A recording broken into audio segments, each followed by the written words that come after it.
Muito bom dia para você, meu irmão e minha irmã.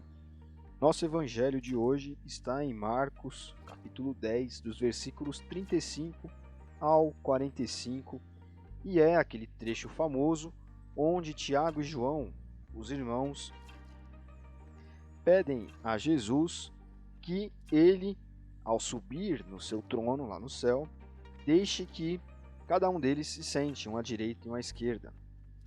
Então, assim, acho que você já deve ter visto algum filme, algum seriado, e isso deve ter ficado ilustrado na sua cabeça, que geralmente o rei, ele senta, ao lado dele senta a rainha, e em alguns, era costume em alguns povos, né, que o príncipe, a princesa, enfim, se sentassem ao lado do rei, né, a rainha à sua esquerda, e aí ou um ou outro, ou um ou mais príncipes, princesas, se sentassem ao lado da rainha e do rei.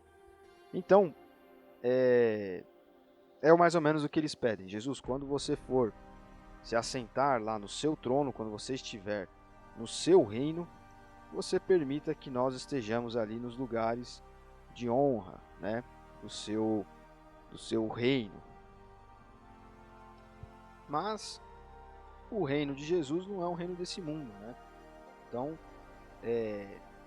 Jesus aqui mostra para eles. Na realidade, a gente vê que tanto eles dois como os discípulos, que ali no versículo 41 ficam zangados com ambos por conta daquilo que eles estavam falando, daquilo que eles estavam pedindo a Jesus, todos eles estavam não estavam com a cabeça no lugar, não estavam entendendo o que é de fato o reino de Jesus, o que Jesus veio fazer aqui neste mundo e do que se trata, né, seguir a Jesus. Seguir a Cristo se trata exatamente do oposto do que eles estavam fazendo aqui, né? Servir a Cristo trata-se de abandonar as coisas dessa vida, abandonar as preocupações deste mundo aqui, né? As pessoas, principalmente os evangélicos, né? Os cristãos de uma maneira geral, mas principalmente os evangélicos, costumam ficar fazendo listinhas de pecados, né?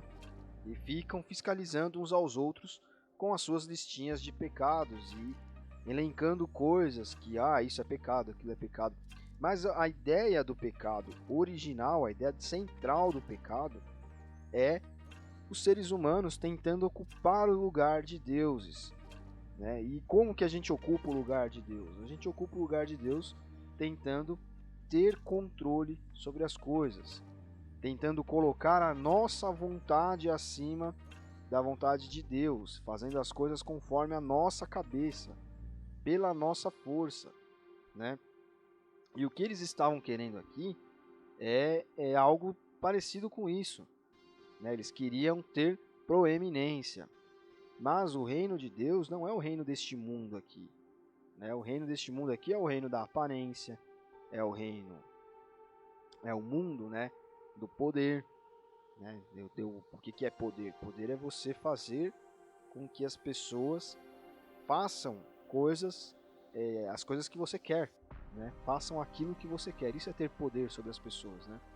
Poder não é, é, é por exemplo, um ladrão vem te roubar e ele é menos rico que você, né? Por definição, uma vez que ele está te roubando, tem menos dinheiro que você, mas ele tem poder de fazer com que você faça o que ele quer.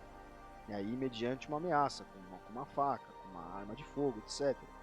Né? Então, através daquilo, ele tem o poder de fazer com que você entregue o seu bem para ele.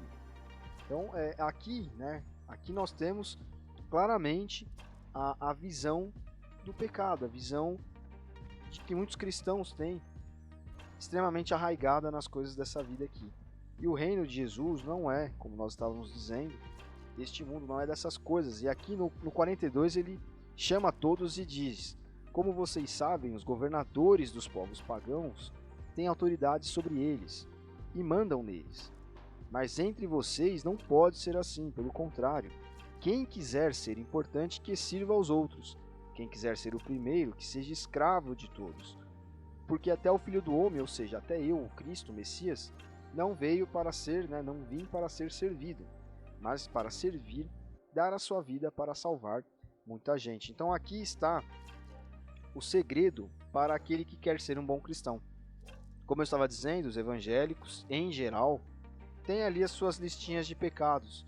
E quando eles não seguem aquela listinha de pecados, eles se julgam bons cristãos.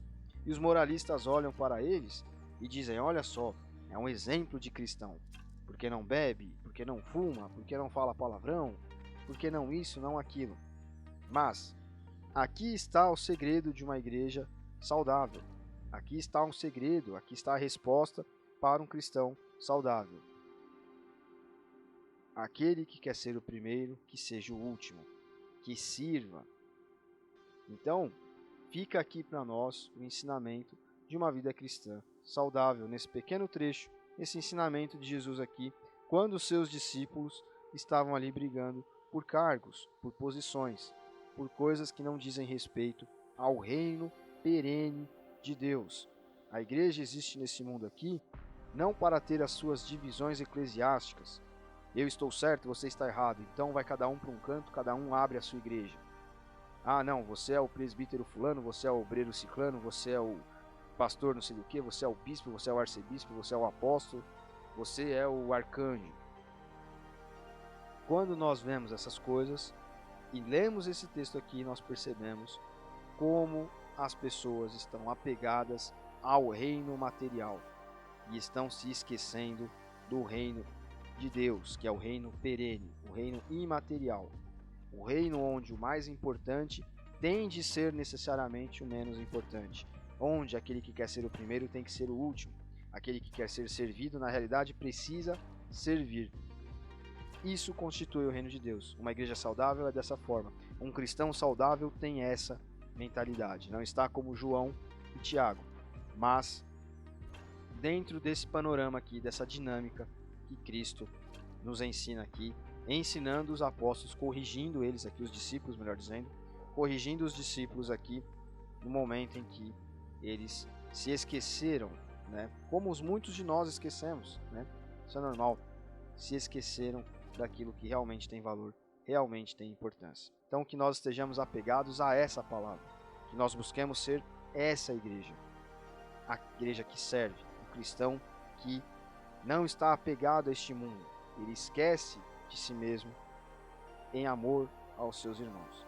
Ele não cobra listinhas de pecados dos outros, porque ele está aqui para servir e não para olhar para os defeitos dos outros, não para proibir ou permitir que as pessoas façam ou desfaçam as coisas na igreja por conta de seus erros e seus pecados. Afinal de contas, todos nós temos dentro de nós mesmos um pouco disso que estamos vendo aqui em João e Tiago. O que nós precisamos fazer é nos inundar de Cristo, imitá-lo a cada dia, para que nós façamos o que ele disse aqui que é para ser feito. Aquele que quer ser o primeiro, seja o último. Aquele que quer ser proeminente, que sirva, assim como eu servi, como eu vim aqui nesse mundo para morrer, para que os outros possam ter vida. Então, essa é a satisfação da vida cristã, essa é a missão da igreja neste mundo, serviço. Deus abençoe você, até amanhã.